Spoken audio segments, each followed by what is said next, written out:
তো ভাই তোমরা কি জানো আজ হলো একজন এমন মহান ব্যক্তির জন্মদিবস যিনি ছিলেন ভারতের রাষ্ট্রপতি, উপরাষ্ট্রপতি, শ্রমিক নেতা, রাজনীতিবিদ, রাজ্যপাল এবং কেন্দ্রীয় মন্ত্রী। তিনি হলেন শ্রী বরাহগিরি ভেঙ্কটগিরি। তিনি ভিভি গিরি নামে বেশি পরিচিত। তিনি ছিলেন ভারতের চতুর্থ রাষ্ট্রপতি। তো ভাই ইনি হলেন সেই মহান ব্যক্তি বরাহগিরি ভেঙ্কটগিরি যিনি ভিভি গিরি নামে বেশি পরিচিত ছিলেন। আগস্ট 1894 সালে উড়িষ্যার বেরহামপুরে তিনি জন্মগ্রহণ করেন এবং 24 আগস্ট 1980 সালে তিনি মারা যান। তিনি 24 আগস্ট 1969 থেকে 24 আগস্ট 1974 সাল পর্যন্ত ভারতের রাষ্ট্রপতি ছিলেন। এর আগে তিনি ভারতের উপরাষ্ট্রপতিও ছিলেন। তিনি একজন শ্রমিক নেতা এবং রাজনীতিবিদ হিসেবেও পরিচিত ছিলেন। তো ভাই আমি দেবাশিস, গুড মর্নিং এভরিওয়ান। ওয়েদারটা আজকে খুব সুন্দর করছে, একটু একটু বৃষ্টি পড়তেছে ভাই, তোমরা হয়তো দেখতেছো কি না।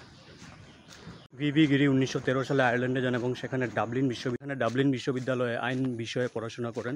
1919 সালে তিনি ভারতে ফিরে আসেন এবং শ্রমিক আন্দোলনের সাথে যুক্ত হন। তিনি অল ইন্ডিয়ান ট্রেড ইউনিয়ন কংগ্রেসের সভাপতি ছিলেন এবং শ্রমিকদের অধিকার আদায়ের জন্য আন্দোলন করেন।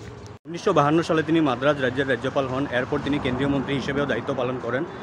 1974 সালে তিনি রাষ্ট্রপতির পদ থেকে অবসর গ্রহণ করেন। গিরি ছিলেন একজন জনপ্রিয় এবং শ্রদ্ধেয় ব্যক্তিত্ব। তিনি শ্রমিক শ্রেণীর অধিকারের জন্য আজীবন সংগ্রাম করেছেন। ভাই আজকের ভিডিওটা এতটুকুই আসলো। ভিডিওটা ভালো লাগলে লাইক, কমেন্ট, শেয়ার করো, ফেসবুক পেজটারে ফলো করো, আর ভাই কী কমো ইউটিউব চ্যানেলটারও সাবস্ক্রাইব করে নিও।